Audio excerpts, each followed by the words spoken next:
नमस्कार साथियों, आप सभी का एक बार फिर से स्वागत है आपके अपने यूट्यूब चैनल पर। हमने जो हरियाणा जीके की प्रीवियस ईयर क्वेश्चनों की जो सीरीज़ स्टार्ट की थी, यह इसकी क्लास नंबर 17 में रहने वाली है, जिसमें हमने हरियाणा जीके के सभी क्वेश्चन को कवर किया है जो प्रीवियस ईयर क्वेश्चनों में पूछे गए थे, जिसमें हमने हरियाणा के जितने भी अभी तक के एग्ज़ाम हुए हैं उन सभी को कवर किया है और आगे आने वाले आपके सभी एग्ज़ामों के लिए यह क्वेश्चन इम्पोर्टेंट रहने वाले हैं। जैसे कि हरियाणा के ग्रुप डी के लिए, हरियाणा पुलिस के लिए और साथ साथ हरियाणा सिटी के अदर एग्ज़ामों के लिए भी यह सीरीज़ इम्पोर्टेंट रहेगी। तो चलिए आज की क्लास नंबर 17 की बात कर लेते हैं। तो इसमें हम कुल 30 प्रश्नों को सोल्व करेंगे और जानेंगे कि कौन कौन से महत्वपूर्ण क्वेश्चन बनते हैं। तो इस सीरीज में हम टोटल 3000 क्वेश्चन कवर करेंगे। तो इसी सीरीज़ का यह क्वेश्चन नंबर पहला है। बात करते हैं, Haryana state council for children welfare की स्थापना कब हुई थी। यानी Haryana state council for children welfare की बात करें तो इसकी स्थापना कब की गई थी। तो इनकी स्थापना 1 अप्रैल 1971 को की गई थी। डी इसका सही जवाब रहेगा। 1 अप्रैल 1971 को Haryana state council for children welfare की स्थापना की गई थी। चलिए आगे बात करेंगे अगले प्रश्न की। तो प्रश्न नंबर 2 की बात कर लेते हैं। इसमें पूछा है, हरियाणा की शहरी जनसंख्या वृद्धि दर क्या है। हरियाणा की शहरी जनसंख्या वृद्धि दर की बात करें तो इसका सही जवाब रहेगा ऑप्शन नंबर ए, 48.59% हरियाणा की शहरी जनसंख्या वृद्धि दर हो जाएगी। ए इसका सही जवाब रहने वाला है। आगे बात कर लेते हैं अगले प्रश्न की। तो प्रश्न नंबर 3 में पूछा है, हरियाणा में अनुसूचित जातियों में शहरी लोगों की साक्षरता दर क्या है। तो यानी एससी की, शहरी की लोगों की साक्षरता दर की बात कर लेते हैं। तो साक्षरता दर रहने वाली है 75.10%। तो बी इसका सही जवाब हो जाएगा 75.10%। हरियाणा में एससी जो कि सिटी में निवास करते हैं उनकी साक्षरता दर हो जाएगी। आगे बात करेंगे अगले प्रश्न की। तो प्रश्न नंबर 4 में पूछा है, किस प्रकार की मृदा को हरियाणा में रोसली भी कहा जाता है। यानी ऐसी कौन सी मृदा है जिसे रोसली के नाम से भी जाना जाता है। आपके सामने 4 ऑप्शन है और इसका सही जवाब रहेगा ऑप्शन नंबर सी, हल्की मृदा को हरियाणा में रोसली मिट्टी के नाम से जाना जाता है। सी इसका सही जवाब रहेगा हल्की मिट्टी। वहीं आगे बात करेंगे अगले प्रश्न की। तो प्रश्न नंबर 5 है। इसमें पूछा है, हरियाणा राज्य में लोकायुक्त की नियुक्ति कब की गई थी। यानी सबसे पहले लोकायुक्त का पद कब नियुक्त किया गया था। तो आपके सामने 4 ऑप्शन है और इसका सही जवाब रहेगा ऑप्शन नंबर डी, 1999 से लोकायुक्त के पद का निर्माण किया गया था। डी इसका सही जवाब रहेगा 1999। वहीं आगे बात करेंगे अगले प्रश्न की।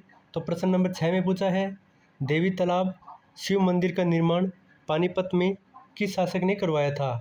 यानी देवी तालाब शिव मंदिर जो कि पानीपत में स्थित है, इसका निर्माण किस शासक के द्वारा किया गया था। तो इसका सही जवाब रहेगा ऑप्शन नंबर ए, मराठा सरदार मंगल रघुनाथ के द्वारा इसका निर्माण पानीपत में करवाया गया था। ए इसका सही जवाब हो जाएगा मराठा सरदार मंगल रघुनाथ। वहीं आगे बात कर लेते हैं अगले प्रश्न की। तो प्रश्न नंबर 7 की बात करें तो प्रश्न नंबर 7 में पूछा है, राव तुलाराम के पिता का नाम क्या था। तो राव तुलाराम के पिता के नाम की बात करें तो उनका क्या नाम था। तो इसका सही जवाब रहेगा ऑप्शन नंबर डी, राव पूर्ण सिंह जो कि राव तुलाराम के पिता थे। ऑप्शन डी इसका सही जवाब हो जाएगा राव पूर्ण सिंह। वहीं आगे बात करेंगे अगले प्रश्न की। तो प्रश्न नंबर 8 में पूछा है, माथुराम का जन्म कब हुआ था।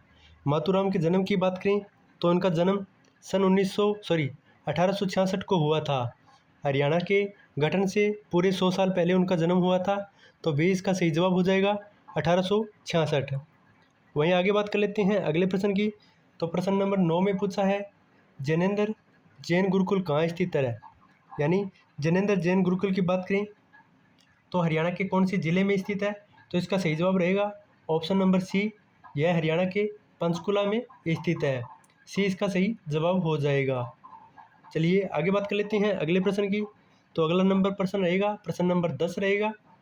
तो प्रश्न नंबर 10 की बात करें तो इसमें पूछा है, कपिल यज्ञ को वर्तमान में क्या कहते हैं। यानी जो पहला यज्ञ हुआ था जिसे कपिल यज्ञ के नाम से जानते हैं, तो अब उसको किस नाम से जाना जाता है। तो इसका सही जवाब रहेगा ऑप्शन नंबर सी, यानी राम हृदय तीर्थ स्थल के नाम से कपिल यज्ञ को जाना जाता है। सी इसका सही जवाब रहेगा रामहद्य तीर्थस्थल। वहीं आगे बात कर लेते हैं अगले प्रश्न की। तो प्रश्न नंबर 11 में पूछा है ऐतिहासिक स्थल संगू यानी जो कि यमुनानगर का में स्थित है, उसका उत्खनन किस वर्ष में हुआ था। तो संगू की बात करें तो इसका उत्खनन कौन सी सन में किया गया था। तो इनका उत्खनन किया गया था 1963 से 1966 के मध्य। ये इसका सही जवाब होने वाला है। चलिए आगे बात करेंगे अगले प्रश्न की। तो प्रश्न नंबर 12 में पूछा है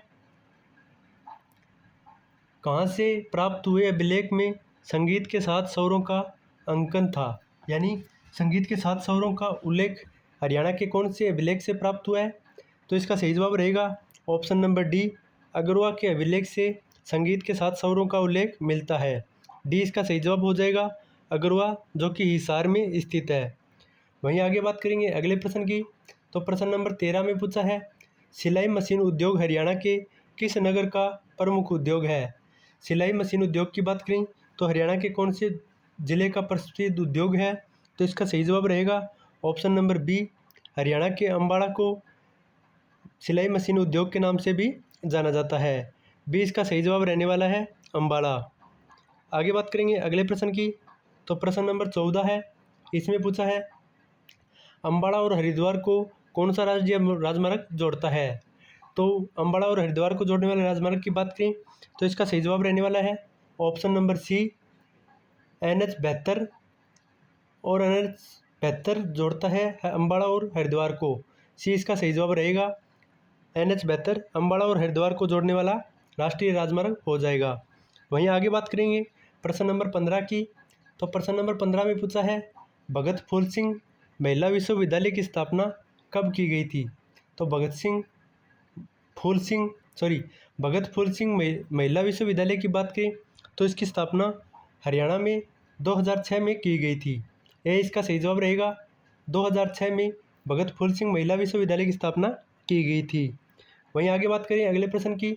तो प्रश्न नंबर 16 है, इसमें पूछा है रंगीला मुसाफिर का प्रकाशन किसने किया था।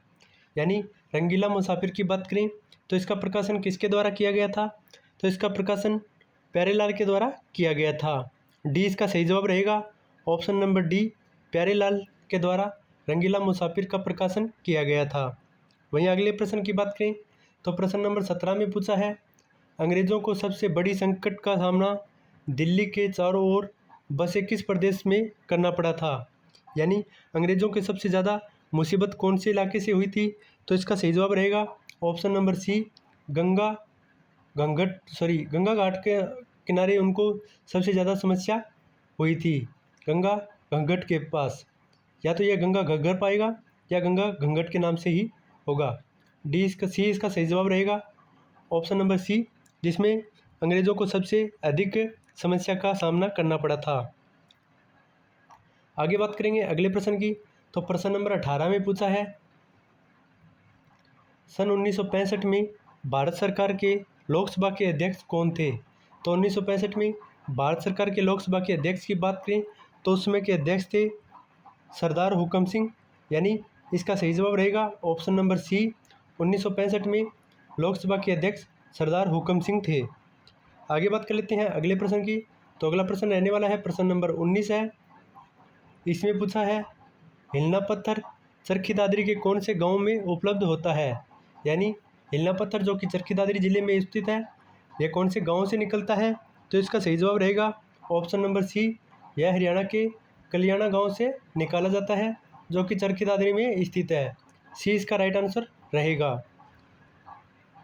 आगे बात करेंगे अगले प्रश्न की। तो प्रश्न नंबर 20 में पूछा है गोफ्या नामक आभूषण शरीर के किस अंग पर पहना जाता है। तो गोफ्या नामक आभूषण की बात करें तो यह अंग कौन से अंग पर पहना जाता है। तो इसका सही जवाब रहेगा ऑप्शन नंबर बी, यह पुरुषों द्वारा गले में पहना जाता है। बी इसका सही जवाब रहेगा, पुरुषों के द्वारा गले में पहना जाता है गोफ्या नामक आभूषण। वहीं आगे बात करेंगे प्रश्न नंबर 21 की। तो इसमें पूछा है सूती रंगीन कपड़े पर रेशमी बूटियों की कड़ी ओढ़नी को कहते हैं। यानी सूती रंगीन कपड़ों पर जो रेशमी बूटियों की कढ़ाई की जाती है उसको कौन से नाम से जाना जाता है। तो इसका सही जवाब रहेगा ऑप्शन नंबर सी, इसे गुमटी के नाम से जाना जाता है। सी इसका सही जवाब हो जाएगा, गुमटी। वहीं आगे बात कर लेते हैं अगले प्रश्न की।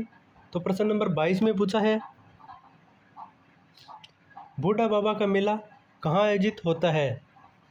तो बूढ़ा बाबा के मेले के आयोजन की बात करें तो इनका आयोजन हरियाणा के कौन से स्थान पर किया जाता है। तो इसका सही जवाब रहेगा ऑप्शन नंबर ए, जींद में बूढ़ा बाबा मेले का आयोजन किया जाता है। ए इसका सही जवाब रहेगा जींद। वहीं आगे बात कर लेते हैं अगले प्रश्न की। तो प्रश्न नंबर 23 में पूछा है, कार्तिक पूर्णिमा किस दृष्टि से सर्वोत्तम है। तो कार्तिक पूर्णिमा किस अवसर पर सबसे सर्वोत्तम मानी जाती है। तो इसका सही जवाब रहेगा ऑप्शन नंबर ए, दान पुण्य की दृष्टि से कार्तिक पूर्णिमा को सर्वश्रेष्ठ माना जाता है। ए इसका सही जवाब रहेगा दान पुण्य की दृष्टि से। चलिए आगे बात करेंगे अगले प्रश्न की। तो प्रश्न नंबर 24 है, इसमें पूछा है, राधा स्वामी पंथ का संबंध हरियाणा के किस शहर से सर्वाधिक है। यानी राधा स्वामी पंथ का संबंध हरियाणा के कौन से ज़िले से सबसे अधिक है। तो आपके सामने 4 ऑप्शन है और इसका सही जवाब रहेगा ऑप्शन नंबर डी, सिरसा में इसका सबसे ज़्यादा प्रभाव दिखता है। डी इसका सही जवाब हो जाएगा सिरसा। चलिए आगे बात करेंगे अगले प्रश्न की। तो प्रश्न नंबर 25 में पूछा है, नीलकंठी कृष्णधाम पर्यटन स्थल की शुरुआत कब व कहाँ की गई थी। नीलकंठी कृष्णधाम की बात करें तो इसकी शुरुआत और कहाँ पर की गई थी। तो इसका सही जवाब रहने वाला है ऑप्शन नंबर बी, यानी 1987 को कुरुक्षेत्र में नीलकंठी कृष्णधाम पर्यटन स्थल की शुरुआत की गई थी। बी इसका सही जवाब रहेगा। वहीं आगे बात करेंगे प्रश्न नंबर 26 की। तो इसमें पूछा है, राष्ट्रीय प्रतियोगिताओं में पदक विजेता खिलाड़ियों की लगभग संख्या कितनी थी। यानी राष्ट्रीय खेलों में जिन्होंने पदक प्राप्त किए थे, तो उन खिलाड़ियों की संख्या की बात करें तो कुल कितने खिलाड़ियों ने पदक जीता था। तो लगभग 3000 खिलाड़ियों ने पदक इसमें जीता था। तो डी इसका सही जवाब रहेगा, 3000 खिलाड़ियों ने पदक जीते थे। आगे बात करेंगे अगले प्रश्न की। तो प्रश्न नंबर 27 में पूछा है, हरियाणा ने अब तक कितने कीर्ति चक्र प्राप्त किए हैं। तो कीर्ति चक्र की बात करें तो हरियाणा ने अब तक कितने प्राप्त किए हैं। तो इसका सही जवाब रहेगा ऑप्शन नंबर सी, कुल 18 कीर्ति चक्र प्राप्त किए हैं। सी इसका सही जवाब हो जाएगा। आगे बात कर लेते हैं अगले प्रश्न की। तो प्रश्न नंबर 28 की बात करें, 28 में पूछा है, चंडीगढ़ का राजकीय नृत्य क्या है। यानी चंडीगढ़ का राजकीय नृत्य कौन सा है। आपके सामने 4 ऑप्शन है और इसका सही जवाब रहेगा ऑप्शन नंबर ए, भंगड़ा और गिद्धा, जो कि चंडीगढ़ का राजकीय नृत्य हो जाएगा। ए इसका सही जवाब रहेगा। आगे बात करेंगे अगले प्रश्न की। तो प्रश्न नंबर 29 है, इसमें पूछा है, सिंही गाँव जो कि फरीदाबाद में स्थित है, सूरदास के महान रचनाएं कब रची थी। यानी सूरदास ने यहाँ पर अपनी रचनाएं कब रची थी। तो आपके सामने 4 ऑप्शन है और इसका सही जवाब रहेगा ऑप्शन नंबर ए, 1478 से लेकर 1583 के बीच सूरदास ने अपनी महान रचनाओं का संगठन यहीं पर किया था। तो बी इसका सही जवाब रहेगा, 1478 से लेकर 1583 तक सूरदास ने यहाँ पर अपनी रचनाओं का प्रकाशन किया था। आगे बात करेंगे अगले प्रश्न की। तो प्रश्न नंबर 30 है। प्रश्न नंबर 30 की बात करें तो इसमें पूछा है, हरियाणा में फ्री स्कूल एजुकेशन की शुरुआत कब हुई थी। तो फ्री स्कूल एजुकेशन की बात करें तो हरियाणा में कौन सी तारीख को हुई थी। आपके सामने 4 ऑप्शन है और इसका सही जवाब सभी के सभी आपको कमेंट में बताना है कि इसका सही जवाब क्या रहेगा। तो उम्मीद है आपका इसका क्वेश्चन का जवाब कमेंट में ज़रूर बताएंगे।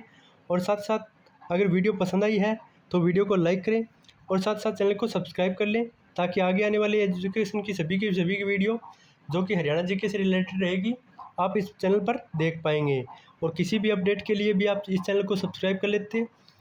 तो उम्मीद है आपको वीडियो पसंद आया है। अगर वीडियो पसंद आया है तो वीडियो को लाइक करें और चैनल को सब्सक्राइब करें।